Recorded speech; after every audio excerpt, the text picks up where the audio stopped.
Bunyo tubaniriza n'olunaku olwaleero lunaku lwakutaano tubana overnight wano ku St. Focus Center olunaku olwakutaano olw'eggulo. Program the Springboard meza ya bannamawulire n'olunaku olwaleero bannamawulire bamaze dda okutuuka bingi ebibaddewo sabbiiti eno tugenda kuba nga tubikuusaako naye nga olutalo olwa speaker wa parliament oba yeegwanyiza ekifo ky'obwa speaker wa parliament ye 12 lukyayinda tugenda kugendako eri mu Iran omukulu Shafiki ajja kutwalayo ate era bannayuganda bangi bakyayogera obwama ku kyakoleddwa His Excellency the President okusuubiza blogger ne ba tiktoker sente twalayo nga zogiza banja wama tugenda kubeera ne bannamawulire nga bayogera ku nsonga eno bo bagirabe batya kisaanidde naye nga olunaku olwaleero tuwerabya tulina combat night wano ku St. Focus Center Mengo Kisenyi basajja bakatonda abakwata mundu abakwata emigemera wala abakwata ekivu abakwata buli kyomanyi kisi oba zaatira zonna bagenda kubanga bajja be bagenda okubanga bakulemberamu okusaba kwa overnight wano ku St. Focus Center Mengo Kisenyi olunaku olwaleero so tosanye kusuwa oyanirizibwa kuva ku saa 12 paka saa 9 ogw'ekiro so tosanye kusuwa olunaku olwaleero nze Sebugwe Joseph kulembedde mu tiimu y'abannamawulire njagala Shafiki ono akubuuzeeko ate leero ninamu n'omukyala mbalamusizaako mwenna abakedde ku KTV amatenda amajjuvu ga Mukama Katonda ow'ekisa ekingi oyo akyatwazisa ekyomuwendo obulamu okuba nga tukyalimu abo boolaba kitegeeza naawe gwatulaba oli mulamu osaanye okwebaza Mungu okuba nti akyakuwadde obulamu. Nze Shafiki Alfred Kananura nga n'olunaku olwaleero nze omu ku bali ku pano abagenda okubaako ensonga ze bakubaganyaako ebirowoozo neyanzeege mpagaliza okulaba okulungi. Leero natobese jo mungamba lwaki toleetayoko ku mukyala gwenda sooka obuze ku bantu abalabi baffe abokke TV mbaniriza okubanga mutwegaseeko olunaku olwaleero amannya Chipo Brenda Mariam munnamawulire era nga tugasakira wangi olunaku olwaleero nsanyuse nnyo kubanga tugenda kubanga tukubaganya ebirowoozo ebyenjawulo naddala ku nsonga ezitali zimu na zimu nga omwanjuzi waffe bwa kunnyonnyodde era abali eyo banayi tusaba mbeere nga ate mutuwa amatu gammwe. Kale Sekamati so buuza ku batulaba abatulaba gwali KTV kwanirizaako nate omulundi ogwokubiri sebo nja kwebaza olw'akakisa kano okozeemu okumpa nate okukomawo tube nga twongera okutangaza bannayuganda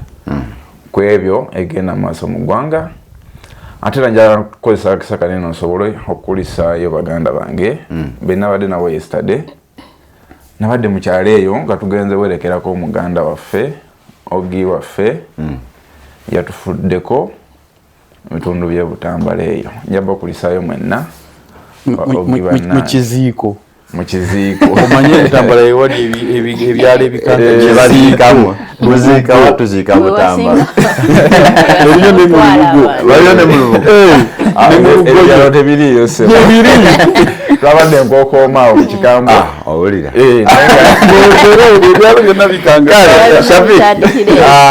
Tutandike ne speakership race ya parliament ye 12 mawa akyalemezaamu nkuwadde wetutuukidde wano olunaku olwaleero nga batugamba nti ate NRM yo yamaze dda okukoona mu stamp ku babiri speaker Anita Mong saako n'omumyuka we kirekawa Mao omukyala Pasis Namuganza n'alabye Lydia Wanyoto n'abalala bannopu bondowooza olwokano baluvaamu tebasobodde nakuwadawadako lwakuba nti ebintu eggwanga engeri gye litambulamu teritambula ku mbeera ya butuufu bwa ggwanga bwe lirina kutambula naye bw'otunula lwakuba Norbert Mao yava ku musingi gwe yajjirako mu byobufuzi bya Uganda naye singa yali teyava ku musingi gwe yajjirako mu bonna abeesimbyewo ku bwa sipiika abadde abakira era yasaanidde okubeera mu kifo ekyo yasobola okugibugumya eyo entebe n'olabira ddala nti eggumidde naye olw'okuba naye yennyini ne bwagigendamu I don't think nti ejja kutandika okukolera bannayuganda nga bw'erina okutambuza emirimu gyayo era ojja kulaba ng'esigaddeyo nga bw'ekola ki bw'eri mu kiseera kino naye nga bonna abakira kubanga paalamenti eno yekyasinze okuyisibwamu amaaso bukyanga Uganda ebaawo paalamenti ye 11 ku ngeri ensonga gye zikwatibwamu esongeddwamu olunwe newankubadde tewannavaayo lipooti ekakasa nti ebigisongebwamu bituufu naye yesinza okusongebwamu olunwe ku buli bw'enguzi okuba nti ensimbi y'omusolo eyitirayo nnyo kiba nno kitegeeza obukulembeze bwa paalamenti oba oliawo bulimu abantu abatasaanidde kubeera mu bifo ebyo newankubadde baafuna omukisa okubibeeramu ekyo kiba kitegeeza tuba tulina okuddayo ku drawing board ne tutuula ne tulaba omuntu newankubadde omaze okufuuka omubaka wa paalamenti olina okubaako n'ebisaanyizo ebirala sikukoma bukome ku senior 6 yes n'ebisaanyizo ebirala by'olina okuba nabyo okutuuka ate okwesimbawo ku bubaka bwa sipiika oba okukulembera institution eyo ey'obwa sipiika eya paalamenti si kujja buzi nti nze nawangudde era bampadde nze MP w'Egindi kati neesimbyeyo ku bwa sipiika lwaki tulaba eri mu kujja okuvuganya mu kwesimbawo ekisooka wabaayo okufeekinga kungi bangi bali mu paalamenti nga tebalina buyigirize bumala naye nga baliyo lwakufeekinga nga baawugula za kakiiko k'ebyokulonda n'abalonzi ne bajja ne bayitawo kati omuntu bw'ati asobola okujja ne yeesimba ku bwa sipiika oba oliawo omukisa ne gumukwata ekyokubiri ebintu by'okusoma bino ffenna tusoma omuntu ne bakutikira mu kintu kyonna ky'osomye naye ate nojja n'ovuganya ku ntebe ezisalirawo eggwanga ekyo nno kintu kya bulabe twetaaga ndowooza tufuneyo enkola esomesa oba ebangula abakulembeze ne tumanya nti kale ku bubaka bwa paalamenti ne bw'oba wasoma ky'osobola okujja n'ovuganya naye ku ntebe y'obwa sipiika olina okubaako waakiri ne ka certificate bannamateeka ekibagaze yes olaba nga bo bafiitingawo ku kifo ekyo baba bafiitingako naye lwakuba kati eggwanga nalyo lyafuna ekizibu mu kiseera kino nti twaliteeka mu mikono gya muntu omu ne bw'ojja ng'olina amaanyi otya era olina obumanyirivu butya ng'oli mugezi nnyo ekisusse mu bintu ebiyinza okukulaakulanya eggwanga you can't go beyond President Museveni oba you can't go beyond presidency when you go beyond that you're going to fall down kati ekyo bwe buzibu bwe tukyalina nti eggwanga twalijja mu kutambula kwa ssemateeka oba mu kutambula kw'amateeka ne tulizza mu mikono gy'omuntu omusemateeka wa Uganda kati atambulira mu mutwe gwa muntu omu bw'agamba nti kati awo njagalawo kino ssemateeka ne bw'aba sikyayogera kyo kiba kirina okukolebwa era n'abo abali mu paalamenti abayinza okuwakanyawakanyako ogenda owulira muzeeyi yagambye so ne wano mu speakership race ogenda kulaba nga bw'anaasongako ne bw'anaaba talina busobozi bubeera sipiika yajja okuba kubanga oba sipiika abantu balowooza just kubeera okukubiriza paalamenti ne wabaayo ensonga endala emabega emirimu gy'olina okukwasaganya okulaba nga house teyuga institution teyuga ng'esobola okusigala ng'estandinze kati ebyo byonna tulina okubitunuulira si byakujja n'ogamba order nodda mu order yokka paalamenti esukkako kwabo sipiika asukkako ku ekyo kyekimu ku bisembayo ku bulimu obusembayo obutono sipiika Anita Mongo yagira mu kisanja oba oliawo kyoyinza okugamba nti kyali kya Orange nakikwatamu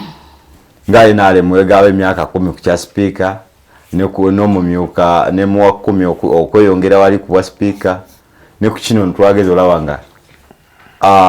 emyaka baga nti yeeyongereyo tuwali buzibu ensonga ezo ziraba otya ensonga neyanziza nnyo ssebo akakisa kano naye nga sinnagendera ddala ku kinyusi ky'ensonga ngenda kunnyonnyolamu omuganda wange ono agambye obwa sipiika omuntu si kumala gava eri n'afuna obwa sipiika ekyo kyo nzikiriziganya nakyo naye ajja kumanya nti nno mu institution omwe ya palamenti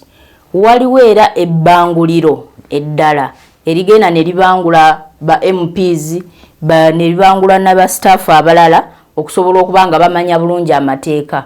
era bw'abajjukira bulungi Mami Rebecca Kadaga bwe yali ng'akyaliwo ayina eyo leadership institute gye yakureatingawo kyemmanyi n'essaawa zino ekyagenda mu maaso era abantu bagenda ne basoma ne bakuguka mu bintu eby'enjawulo kubanga bangi tukimanyi nti no bajja nga siba leaders as such naye olw'okuba nti abantu babawa omuntu ajja nga tafugangako wadde nero si wano nowakasala tabubaddeeko yensonga lwaki bagigunjaawo kati esobole okubeera ng'ebangula abo ab'enjawulo bwe tudda ku kya speakership kuba mutokyawo ndowooza NRM kye yakoze kya bugunjufu tolaba nti mwami Mao yavuddeyo n'agamba nti ye amanyi ki ekirina okugenda mu maaso wakati we ne president wabula si kugamba nti nno wakati we n'abantu bagenda okukola ki okukulembera kati kiri akyesigalize ekigambye nti eggwanga teritambulira mu mikono lindako okunyonyola mugamba wange kati ekyobugunjufu NRM kye yakoze kwe kubanga ewandako eddusu abantu baabo ababiri abantu abo ababiri already tumulabye Anita ne Taebwa first of all Anita mukyala naye ng'akulaze kyayinawo ate ng'asobodde okontrolinga palamenti eyo mu butuufu bwayo n'ekirala omukyala ali tested tried bamulabyeko era nga kweggamba engeri gyazaavugamu ebintu ayisizaawo bulungi ebintu ojja kulowooza byama byokka naye nga Uganda affe bwagambye nti nno si kubeera nga bali mu order zokka waliwo amaggwa g'obaotizeko waliwo amaggwa waliwo obugonvu waliwo ebikko waliwo bwe bityo byonna bibaawo naye twamulabye ng'alina leadership skill esobola okugunja esobola okutambuza abantu ne babeera nga badda mu line era mu ngeri emu oba endala tuzze tulaba ba commissioners nga bayuuga naye bw'abazza ku table babadde batambulira wamu ne basobola okuba nga baggusa ensonga ate n'ekirala waliwo abazze mu speakership race eno naye nga kwegamba balina kwegamba n'ebizibu kubanga omu ku baagala kweyolesa aliyoni nedda ng'ogyeko aliyoni waliwo omukyala waffe ono okuva emasindi Akiiki nali mbuuza abantu ensonga ki gye yali alese ku fulo ya palamenti omukyala oyo naye amazima gali nti ne bwe babeera nga bali mu plenary kizibu nnyo okumulaba nti nno alina ensonga gyasimbyeko amakanda sinakindi nsonga naye n'okugjayo n'asapootinga waliwo time eyo ebeera time esookerwako eyo issues of matters of national importance kizibu nnyo okuvaayo oba nayoleka nti ab'emasindi be balina ebikajjo bali mu buzibu ebikajjo ebyo bikolerwamu abaana abato abaana abawala ne bafunira eyo embuto ne batakola ne batayambwako naye simuwulirangako balina issue gyaleese ensasula era nga bw'omanyi issues eziri mu bikajjo naye ku luno ye yagambye nti yeesowolayo bulambirira ensonga zeyali sijja kunnyonnyola nsonga zonna zeyatadde mu ddiiro zeyasengese nti naagenda kujja yeesimbewo wabula emu ku yo gye nawuliddemu ng'agamba yabadde personal okubeera personal kitegeeza nti ate ye yeeyagalizanga ye ekintu ekitali kirungi bw'oba ozze mu area ng'eyo oba olina kujja ng'ogatta buli omu so sigamba nti nzize kukolera ba kitundu kyange nzize kukolera baana bange oba nda yange yokka ekintu ekyo tekiba kirungi n'olwekyo NRM okuvaayo nebanga ewanze eddusu ku Honorable Anita era nga ye speaker wa parliament eno ndooza kyekituufu kyakyo okusobola okuba nga ate ndeeta ensonga zino mu butuufu bwazo. Njagala mudakika information lwaki NRM yawanze eddusu ku Madamu Anita Among. Honorable Anita Among. Not because nti akoze nnyo parliament agisitudde omutindo. Ali tested. Alimo kyakoze akoze kyamaanyi nnyo okwapurutinga not to uproot okujjayo abali mu opposition okubaza naye I was expecting NRM okuyita Amongo mu kakiiko kayo ak'empisa oba akabuuliriza ku buli bwenguzi ne bamugamba ng'oswaza ekibiina ebigenda mu maaso mu institution eyo bituufu nti omusimbi guyitingana ebibiina lisuubira baabiraba batya baalivuddeyo okakasa otya ekibiina kiyita kitegeeza bakkiriziganya nakyo kati kitegeeza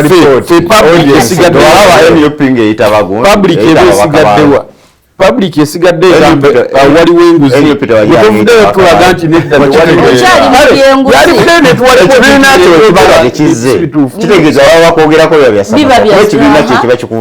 ekibiina kyo kirina okuvaayo ne kiwa abantu kibiina kino ekintu kyeboogerako okusinza ku kino na kino si kituufu naye tekyawaayo kitulaga nti kino ebikolebwa eri bwe bikolebwa awo nabo balina okutambula era bakomezaawo waabwe naye nga tewali gundi nti palamenti esitusanya amadaala nga bwe zigenda mu maaso mu ggwanga nakugambye nti olunaku olwaleero tugenda kubeera wano ku Santifuka Center Emengo Kisenyi mu Combat Night n'abasajja bakatonda baweereza mu kitongole biri ebyo byokwerinda byonna bagenda kubeerawo naawe ng'oli eyo okola mu bitongole byokwerinda poliisi maje military jati simanya piso mwenna mwitibwa okubaawo kunakuleero miso nanyiniyo yafa eraika nayo yafa mwenna mwitibwa okubeerawo wano ku Santifuka Center Emengo Kisenyi olunaku olwaleero mu combat eyatuumiddwa Combat Night waneeno ku Santifuka Center Sekamate tuli ku nsonga y'obwa speaker ani alina emikisa emingi okuyitawo NRM gwewanzeko eddusu oba n'abopposition bayinza okunyenyanyenyamu kuba luli twalaba Ssemujju yesimbawo yali kuwa deputy n'afuna obulu 15 naye ng'ate abopposition baali baweerera ddala 7 n'omusobi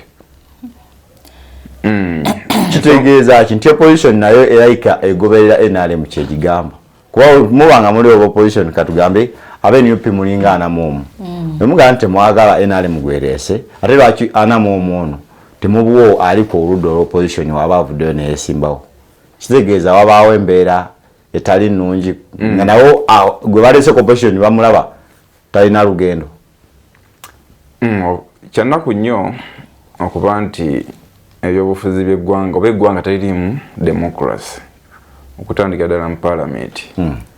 kwa tunuulira palamenti ng'erimu ebibiina by'obufuzi ebyenjawulo naye nga tebisobola nakwenda osingayo omuntu yenna kujja kubikiikirira ku kifo ky'obwa sipiika kitegeeza nabo tebalina ssuubi nakalulu akakateekebwateekebwa mu palamenti. Ekyokubiri kiddayo ku muganda wange Shafigi kyagambye nti palamenti eyo bonna abaliyo beetaaga okubeera nga balina ka qualification akatonotono akasobola okumuwa power nti asobola okukubiriza. That's why bonna abasinga basomye ku mateeka. Basomye ku mateeka. Naye ekyo tugamba nti no kati palamenti eriwo ku ddoboozi ly'omuntu omu President Museveni n'ekibiina kya NRM abantu tasobola na kulaga interest nti ndi munnamateeka nsobola okukubiriza palamenti avaayo kubanga akimanyi oli gwasonzeeko yagenda okukola ki okubeera kitegeeza president yansoose n'atuleka wabaawo okuvuganya n'alyokajjamu buli omu ekifo ekyo tekikyaliko okuvuganya kati era bano abajja obuzi bajja kumala budde just kuba kati muganda waffe Honorable Mao musajja munnamateeka muyivu alina experience kirizagana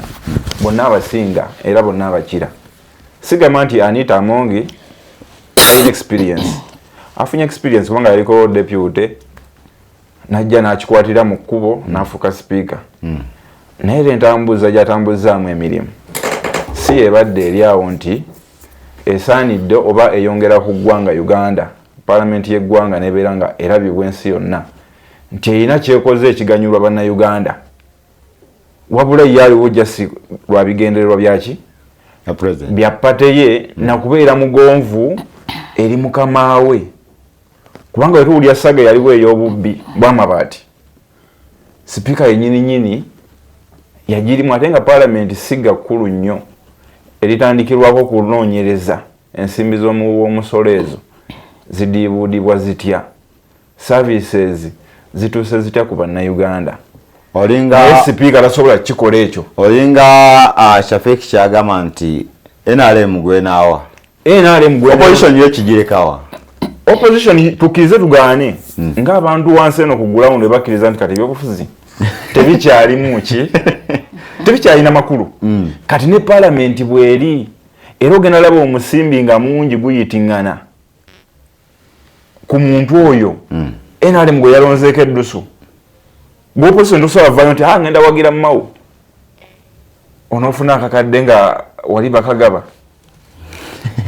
Mao yetakayina. Mao ayinza oba akayina naye ne Mao amanye ekituufu. Jukira yagenza Mao kyekimuli mu mutwe. Mao ekimuli mu mutwe luli nakugamba nga mu puroguramu yasooka nti Mao yekakkanyiza yatunda omwoyo gwe eri NRM. Nalabyeko ku Ofono Opondo ng'agamba Mao ye yasalawo ye nga yakole na NRM tafaayo ku bannadipi banne. Yes, era bo tebamanyi ebibye endagaano zayogerako nti tulina ne muzeeyi endagaano era yeekubira akadingidi muzeeyi jjukira ekiri mu ndagaano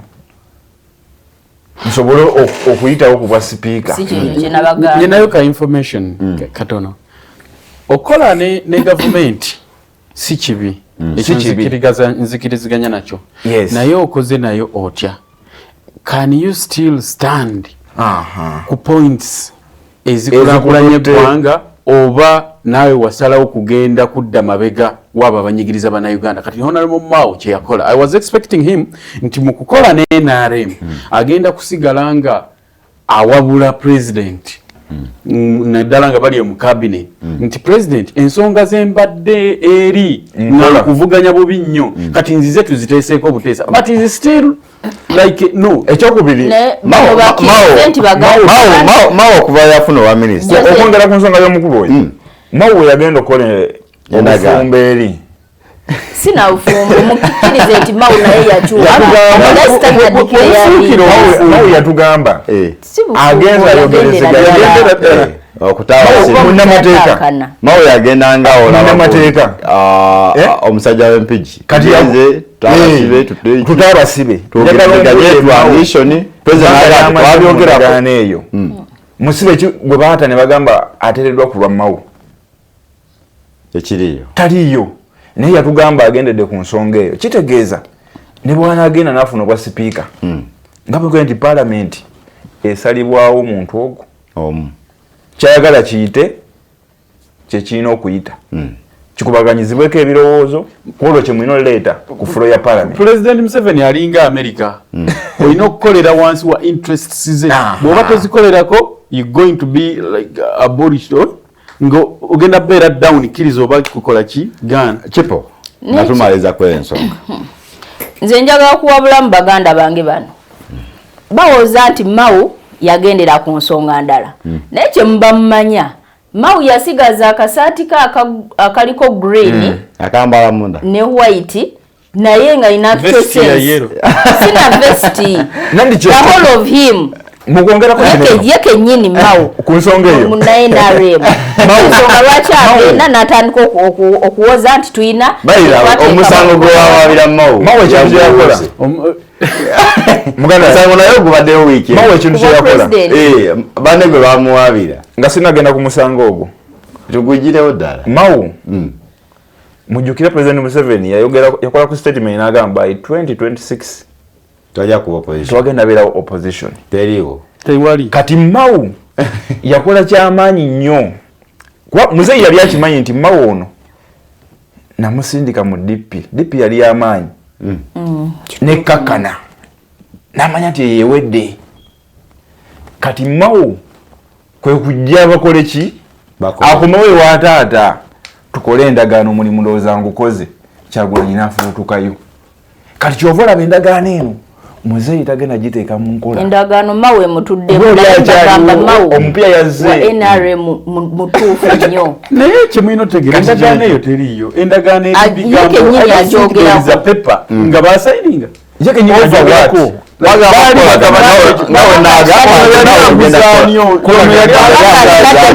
kyebatula ne bawandaendagaano eri mu bigambo bamawulire najja nagamba twakoze ebyo bigambo abikozesa kubuzaabuza ngono mwanyinaze bwatugambye nti Mao ekituufu eri ayambadde green naye ngaomutima gwaki gwenaalemu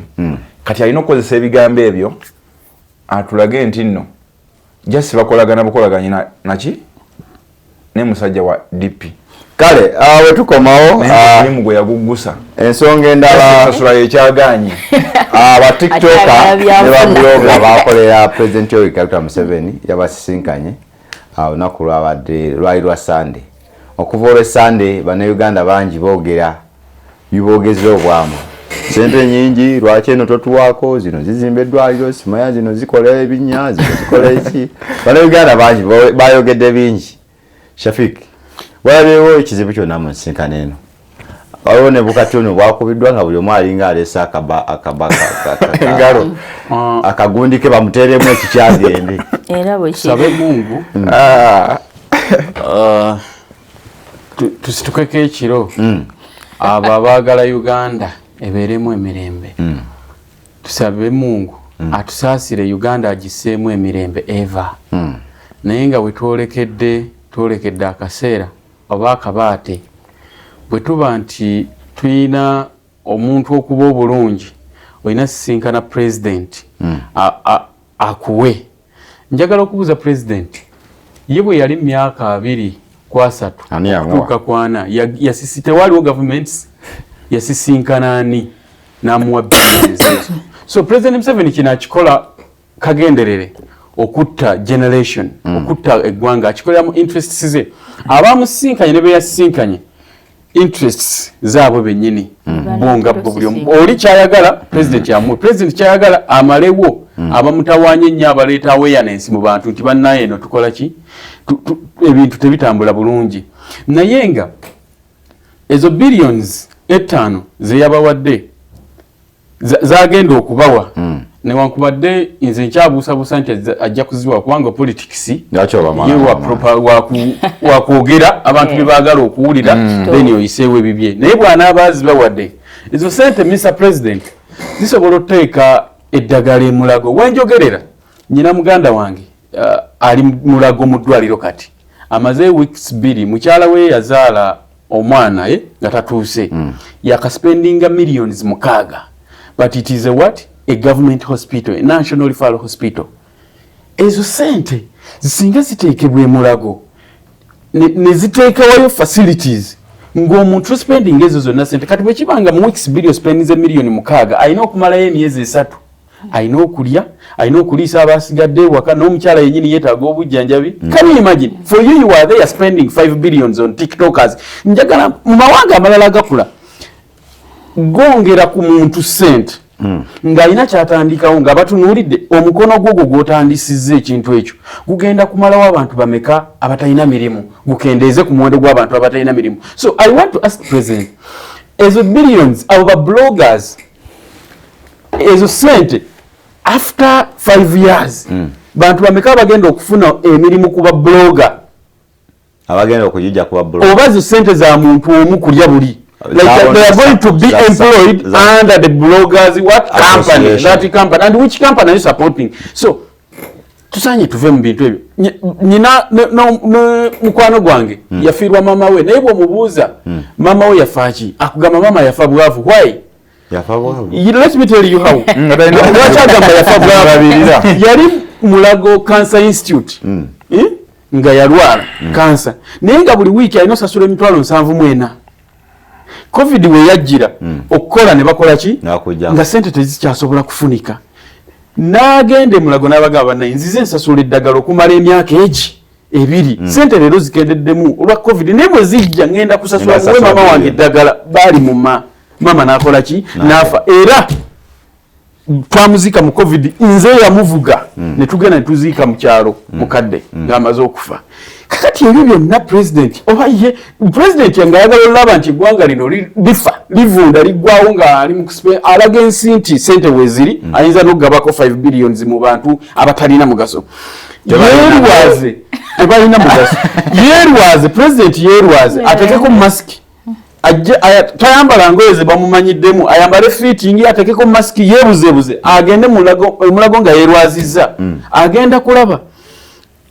obubi obuli Mulago n'okubonaabona kw'Abannayuganda baasolozaamu omusolo buli ki sente zandigenze mu byobulamu ezo sente president ng'amakubo mabi buli kimu kibi institutions zonna mbi education mbi amakubo mabi buli kimu kibi naye waakiri omuntu abeere mulamu ateke eddagala amalwaliro gabeerewo bino ebisooto bye tutambulamu mu kkubo mu Kampala olw'amakubo amabi tusobola obitambulamu kuba bye twakuliramu twakulira erife nga tulunda nte ng'ukeera kama tolina nangatto tusobola obibeeramu ebisooto twabimanyira bye twakuliramu naye mu ddwaliro wabeereyo eddagala ave mu bintu by'okulaga ensi nti eggwanga lirina sente asobola n'okugaba 5 billions ku bantu abatalina mugaso ng'abantu bafiira mu malwaliro tebalina kyebongera ku Ibula yangambye program eno agiraba nnyo emunyumira nnyo Ibula nkutumidde nze nkugambye muganda wange ali Mulago kati yakaspendinga 6 million in 2 weeks. Can you imagine? For you are there seated donating what? Donating 5 billions to useless people. Ologera n'omutimbagano byeguliko byonjo gamba wawaddewo bukyamwensigana eno oba engeri gye kyakoleddwamu nti buli yakutomozera yabadde akuba luseke teribuulirayo pulezidenti wadde ekigenda maaso mu ggwanga ekyo kyennyini pulezidenti nze nafiirwa abazadde bange bonna bamulekwa abasinkanye bano abalwala abasinkanye omukulembeze w'eggwanga ebiwoolo byonna biribonagenda eggwanga weexpectingtomeet bulungi nzimbeko kayumba ekinsobedde Shafik muganda wange sooka owulirize ekinsobedde ku byonna president atunyiriza nnyo okusingira ddala abagenzeeyo babadde tebali ku mulamwa kyenyinza okugamba mulamwa ki gwe babadde so singa babadde ku mulamwa wano omulamwa gwo tegwabaddewo omulamwa ogwazze nti bo bagezaako okutumbula naye ekigambo jaziwe jjajja tekitegeeza sanyusaamu kujajja kumuziniramu TikTok bayimbi be babaddeyo tegeeza kwabadde kumusanyusaamu yamukubidde kayimba era liri pazo yamukubidde yakayimbaako banaakolanga ki babiri naye teyayiseewo nnyo kuba mpulidde agundegunde ali kayimba ka mutanda kayimba kennyini ako naye baadde beetwala ne full figure naye ekyo tukireke nze nja kugamba omukulembeze w'eggwanga nti bannaaye batiktoka bakola ogwabwe naye ate ensobi gyakoze kubasisinkananga bo batiktoka balina associations yandibadde asisinkana omukulembeze ogu omu nannyonnyola ensonga zaabwe so si buli omu kumuwa kazindaalo asobole okuba nga atuusa personal issue ensonga gye balina y'emu ya bwetaavu bwa nsimbi zenkolawo zendyawo ezo zizeedi ezo naye yandireesa ba tiktoka naye ate n'ateerabira ffe abali mu mainstream media aba mainstream media tukoledde ddala omulimu ogw'amaanyi naddala mu kiseera kino ekya campaign n'emabegako eri awareness gye tukoze mu bantu actually ekoze kinene batiktoka bapikinga kuffe ne balyoka basaasanya bye basaasanya era ebyo bye bagambye nti nno balaga engeri value addition bwekolebwamu ebyo ebintu tuze tubikola ffe nga bannamawulire okusinziira ku mikutu egy'enjawulo tubikola mu mawulire ne tubikola mu president mugambe nti batiktoka beegwanyiza kubeera ffe actually abamu bava mu ffe kati nga kasukujjukira yali akolera ano mainstream media naye olwokuba ye yafuna olukusa nafunawo n'akalembereza akabeera nga atandikawo jazz with kwegake kamtuna naye ffe abali mu mainstream media twetaaga naffe ne tusinkana omukulembeze w'eggwanga asobola okukwasizaako media sokolindeko okumaliriza njagala akwasizeeko media stations ez'enjawulo naffe bassekinnoomu abazikola ate media council bagigunjaawo naye media council eyina ebintu byesuuliridde abantu abalina zi degree abalina zi diploma si be bali mu mainstream media kati awo ba TikTok we bazze ne batukola ki ne batuyitirawo ne bakwata emirimu gyaffe ne babeera nga abajeddiza naye byonna ba TikTok be bakola byonna tubikolera ddala ku mainstream media n'olwekyo ezo ssente ziyagabye eyo ate alina okudabulinga n'aziiza mainstream media. Awo nyine kamuka information. Inze kyempakanya eggwanga lino ekisinza okulitta kwe kukolawo busako fe tusinkane bowino sako tuli ba journalist sako tuli ba tusinkane president atuwe sente there is no need eyokuteeka sente mugundi musako z'abaddamu twekulakulanye the only way that can develop journalists it is good payments. Yes, kyabakola kiri kimu ebyo byogamba tumusinga na sente tubona nawo of the highest order adire eteke erikola ki erigereka emisaala minimum wage. Yes, buli TikTok ku mukutu gwe TikTok tebogerako ebyo teka buli nabeerawo munnamawulire ojja tegeera nti Ssebugenyi oyina kufuna sente bweziti paamansi bwezitajja after 2 months after 3 months there is somewhere yes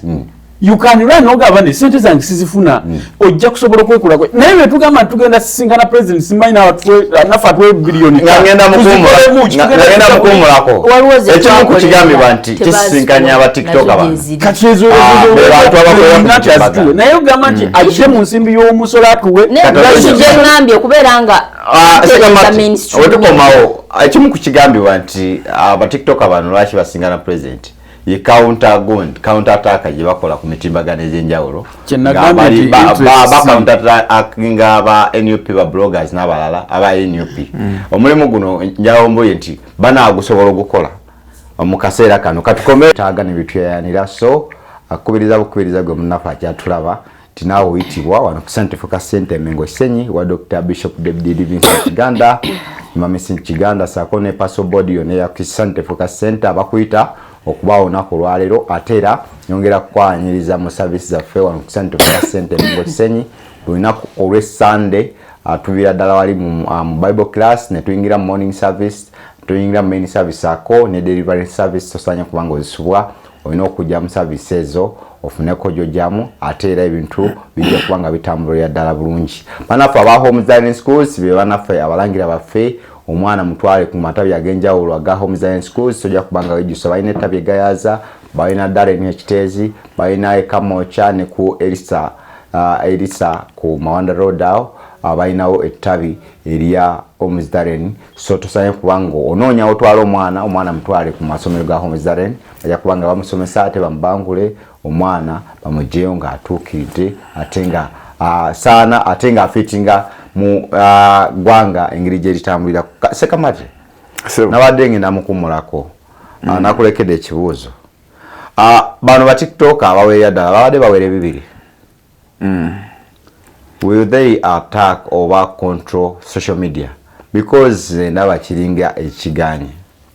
sabonga sinagenda controlling social media kyengamba nti singa ogenda ku social media like TikTok kuba abasinga ba TikTok we scrolling atano tulina kuba tulaba mirimu gya government oba bintu government byekola mu ministries enjawulo ba president byaliko yo scrolling ennyo oyinza okugamba nti oba tebaliwo oba kasente ke badde babulamu kano nga sinagenda ku nsonga eyo nange jasooka kwebaza olwa service eyo gye mutaddeyo gye mpulidde olanga ya combat night ey'abannamagye aba security abakuuma ddembe bwe tuba nga tubalowoozezaako katusuubire nti bajja kujja bali ow'emyoyo basobole okukyusa mu neeyisa zaabwe. Era njasooka okutumirako muganda wange KBM Kamenge Bashir ali awo ku bendobendo ly'emukono agambye kwali atulaba. So ku nsonga eyo nno gy'obuuziza njasooka n'ekigambo kya muganda wange Shafiki kyagambye eggwanga lyesabire. Kubanga kisanja kipya eggwanga lyesabire. Twesabire kubanga baganda bange abo abali ku mikutu emitimbagano basuubiziddwa akasimbi ketugambye tumanyi baba n'akaweebwa obudde buneeno. Naye ng'ekisookera ddala okuwesitula ogenderwa kitula bagenze tebalina kigendererwa nga kyo kibagatta wala bagenzeyo sekinomu nga bogaye nti babadde bawera ebibiri. Naye nga abatikitooka Muzeeyi bw'asalawo ku abatikitooka nsimbi ezo ng'asuubira nti balina kye bagenda okugattako oba nga balina kye bagattako ku ggwanga lineeno, ffe abasinga kye tutalalawo, ffe abamu abasoma omulimu guneeno tetulina kye tulaba. Bali yaabwe togiraba? Sigirabawo. Wabula Muzeeyi ensonga eno agezaako okukakkanya bannabyabufuzi era kubanga social media eno tugambe TikTok nga bayita ba TikToker yajja waneno 2 weyatumbukira mu COVID yawo. Ate social media eno badde taddewo nnyo obuzibu nnyo ku naddala ku ludda oluvuganya nga balukozeseza bulungi okulaba nga banyeenya entebe y'omukulu. So kati kino ekikolebwa Muzeeyi akikola lwakigendererwa kyakulaba nga akakkanya amaanyi ago President tebamu ate era kalinga akanyeebwa. Era baganda bange abo nze mbasaasidde nti kubanga kati wetugenda Muzeeyi ye yateze nga bonoteekawo sukaali woteekawo sukaali ng'oyala okukwata ebikunembe ebigundi ebyo byonna bijja kigenda kuba nga kyabayimbi kwana omuyimbi takyalina waayimbi. Kati waneeno era mugenda laba mu maaso awo gye bujja nga balina kubeera ku mikolo just buli mikolo nga n'okukwata ng'olikoodinga nga toyina lukusa license wabiwuliddeko UCC eri mu bikolako. Kati kano ke kagendererwa kutukuŋŋaanya musoge twerumeerume tulabe ani naani ojja babuulira nina views bwe ziti mbadde nkola akasente kange Muzeeyi ayagala nnoonya sente mmeka abatono zabadde bakola teziriiwo kyayagala okunoonya mbajjeemu ntya ssente mbatemyeko ntya wabala kyekigendererwa. Ekyokubiri bilioni 5 zineeno sente nyingi ate sente za muwi wa musolo. Gavumenti tulizo tugiraba ng'eteeka sente nyingi mu ssaka ez'enjawulo ne wizi ideas ez'enjawulo ez'abo abalina ssaka ezeezo nteekamu sente zineeno mugenda zizza mutya zikomewo eri bannayuganda abalala baziganyulwemu. Naye ye Muzeeyi kati Muzeeyi state gy'alimu olinayo jjajjawo mu kyalo nasigazaayo wayo bempulira nga oli alina jjajja nga baga maama naawe ogabiriza nnyo oba jjajja ogabiriza nnyo buli kye tukuwa n'okigaba yalemu kyakugaba bugabi yagaba bugabi ase ogendayo tamanyi oba ono muwadde niba ogenda ewa jjajja ng'okkuse agamba lyako tamanyi bayala waba akuwa bwijjasi ye kati ye Muzeeyi ekittafu ky'eggwanga atoolamu butoozi. Kasooka weebuuze sente zineeno zigenda kudda zitya? Lwaki tebaasabye ku nte baasabye sente zineeno bilioni 5 weziba zivudde mukitavu ky'eggwanga anti ente bagitunde bajjemu sente ate kati lwaki tebaasabye ente sente zino weziba zivudde mu kitavu ky'eggwanga ozadde mu ssaka eno eyabatikitooka zigenda vaayo zitya era bameka bagenda oziganyulwamu mu misolo. Mwawuliddeko nga basoma ku kiwandiiko nti Muzeeyi ssako yaffe eno erimu abantu 2 nosaka era ikateriwo era tusevinga ensimbi bwe ziti kyekiri kyafiki kyeyagambye nti bagenze tebalina agenda bo bagenze bakimanyi Muzeeyi agenda tuwaayo 5 laba omusajja nga bemagaye Muzeeyi oli omukadde agaba n'abakuba surprise bilioni 5 ne bagwa eddalu. Katugende ku nsonga ya Iran. Tewali mulamwa mukulu ekikulu kyakukakkanya bwe yazogedde Kasuku yagambye ogambye ekisibo yongera eddakiika emu bweti. Ekyokubiri batikitoka baneeno ekituufu abalimu mulimu bannaffe baganda baffe nga babisoma naye nga ajja sibabulwa emirimu nga beekuliyetingirawo obulimu bwa platform eyo ng'omwana platform eyo tafunako naye ng'olajja mulaba mu audience amwe business amulangireko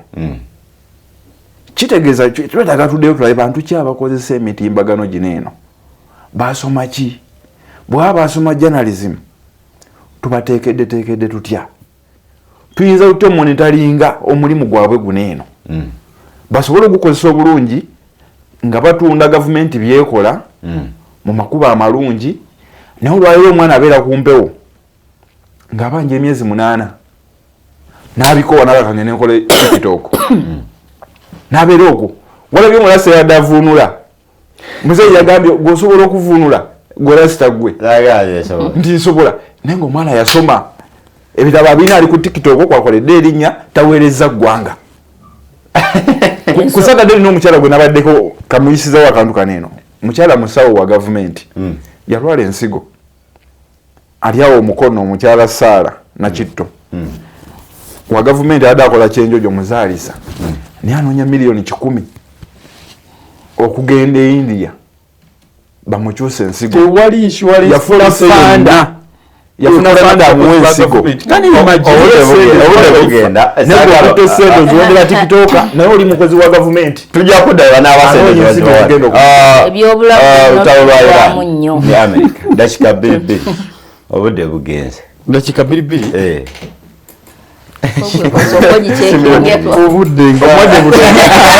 obudde nga budduka ayobuzajja mulwanyi dakika kale gwe nkuwadde mbere kitundu olutalo lwa Iran n'America nalabye abajubileetinga nti America yakoze bulungi olumba Iran mu ndaba ey'ebintu ey'okungulu oyinza okugamba yakoze bulungi omuntu nga bwakkyetulina okutegeera Uganda eyinza okukosebwa newankubadde nalabye Deputy Speaker of Parliament Thomas Tayebwa ng'avuddeyo n'agamba nti tetujja kukosebwa yeekazambaekyo olina okutegeera nti amafuta agatambula mu nsi yonna 20% gayita Iran 20% neyo nene oba okitegedde 20% neyo nene kitegeeza eggwanga lirina okukendeera ku mafuta ekyokubiri obadde okimanyi nti ennyonyi ezisinga ezeyo abannayuganda basinga basuubula China naye ennyonyi ze China ezisinga zisooka yita kata mu kyondo kya Buwarabu ennyonyi tezitatambula nga bwe zibadde nomale ennyonyi zonna ziri wansi business mu Uganda oluziriwa ne Uganda yennyini we must not jubilate mu bintu nga tulabye gafula tulina okulowooza twice where are we as a country kati bannayuganda bangi bagenda sooka bateeke business wansi waliwo abadde basuubula amakanzu tugenda mu yiddi basuubula amakanzu bazijja basuubula amakanzu abasinga bagajja Dubai na Egypt no si Saudi Egypt abamu ne Saudi kati ebyo byonna byastopingiddwa kitegeeza business Uganda already omusolo gufiiriddewo nga n'olutalo lunaweza tegeeza waliwo akoseddwa bizinensi eyo yategeka okuba okuleetako emaali yo ate nga munnayuganda ffe wajubileeting olutalo lwonna buli we lujjakiriza oba gaana lukosa mu buli mbeera yonna newankubadde nti America kale egendako beyond mu mbeera zaayo netankula entalo naye ate zikosa ffe so tuba tulina obirivisinga Uganda kati nga president aba alina okurivisinga embeera ng'ezo singa zibaawo tulina alternative bannayuganda ne basigala nga tebafiirwa tutya tulina okulowooza ku kuzimba industries ne tulema okubeesingira ku kusuubula eri nti naffe tubeesinge kuzimba industries nti eri ne bubabaayo olutalo bizinesi zaffe wano zitambula normally ng'abakongo bajja basuubula wano nga tusigala tukola naye tukyali kubali amafuta galina kuva eri kipo sebo olutalo lwa Iran America olwo olutalo nze nga bwendulabamu naddala abakulembeze ab'enkizo be bagamba nti nno bo basaanyiziddwawo already mu ngeri emu oba endala kiba kitukosa ffe nga bannayuganda. Omuganda wange agenze n'ayogera ku byamafuta n'ebya bizinensi naye nezikiriziganya tubeera ne bannaffe nga bali mu bitundu ebyo. Tuyinayo abakozi bannayuganda abakolerayo, tuyina abaana abasomerayo. Kwegamba kati ekyo bwe kibanga kitandiseewo olutalo bwe lutyo nga lubaluseewo already bafunye dda obukosefu kati oyo yenna agamba nti no nga Uganda tetukosebwa oyo aba alimbyemu oba sinakindi ebintu abirabira ku mabbali gansi.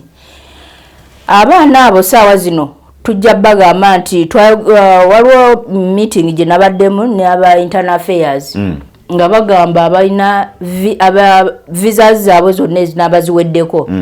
bagenda gezaako okubasonyiwa naye si buli omu manya nti waliwo abagenda mu mankwetu si buli omu nti ajja kuvaayo yeeyoleke nti no bannaayi visa yange yeetaaga okuba nga renewingibwa oba ekitundu kye mbadde nkoleramu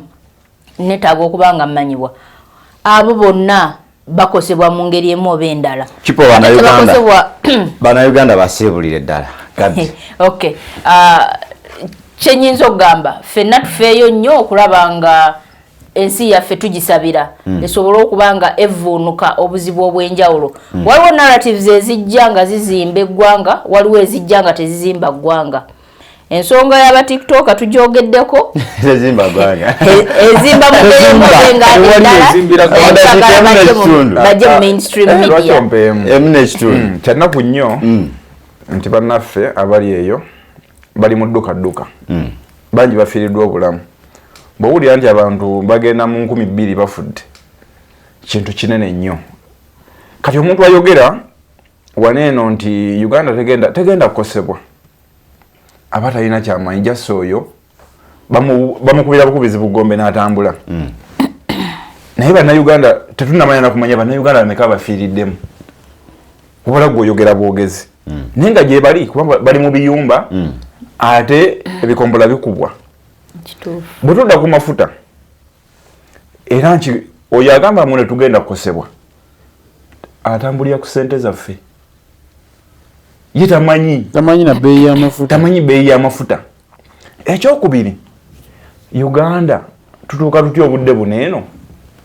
nga tutunuulira kyamafuta kyokka naye nga wano tugayina agaffe gakyakula gakyali mato tugalunda bulunzi gakyakula nga twateekamu ssente babeere nga baprocessinga amafuta ago tandika ogakozesa naye muzeeyi alinda gamuwoomere nga ffe tegalina tuwoomera obudde bulino singa batugamba tetugenda kukosebwa kubanga amafuta tugayina naye tetugenda kukosebwa kubanga twasitowalinga mangi. Kankubuleko ku nsonga y'amafuta yo katini akadde ku bantu abagenda ofuna mu mafuta eyo Uganda noyinza okwesanga ng'eggwanga nerisingako percentage entono nga tufuna okusamba mbiro eyinza okuba 9%. Engeri era gye bagenda osooka ne gasuka ne gafuluma gamale gadde.